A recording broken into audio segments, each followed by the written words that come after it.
think you should be.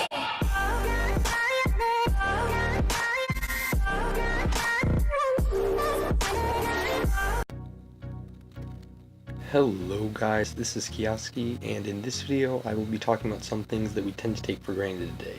So let's get into it. So I recently watched a documentary about the city of Alexandria. The founders and people of Alexandria wanted it to be a place that was the center of all knowledge and the home to every book in the world, but I will discuss more of that later.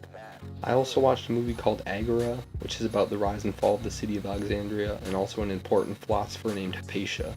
While I was watching this movie and documentary, I was thinking about how we can take knowledge and literacy for granted nowadays.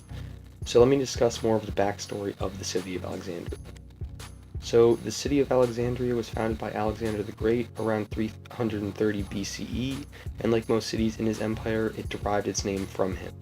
After he died in 323 BCE, Alexander's empire was left in the hands of his generals, with Ptolemy I Soter taking Egypt and making Alexandria his capital in 320 BCE.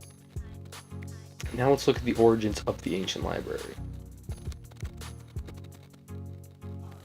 The founding of the Library of Alexandria, which was actually 2 or possibly more libraries, is very unclear. It is presumed that around 295 BCE, the scholar Demetrius Phalerum convinced Ptolemy I Soter to make the library.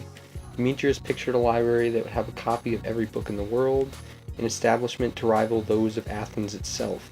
It is often quoted that there was around 5,000 works in the library, but there is no evidence to suggest if this was 5,000 scrolls or 5,000 books.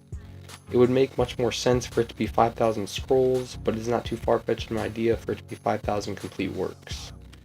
This leads me to the destruction of the library, which has been debated by many people on how it actually happened. What we do know is most of the scrolls were burned and lost forever. So that brings me to the main topic of taking knowledge and how we can acquire knowledge for granted. The library was destroyed, and with it lots of important books were destroyed, some only having 1 copy. I think with the advancement of technology and the availability of most of the knowledge of the entire world at our fingertips, at least in the United States, comes with the devaluation of the things that we learn about.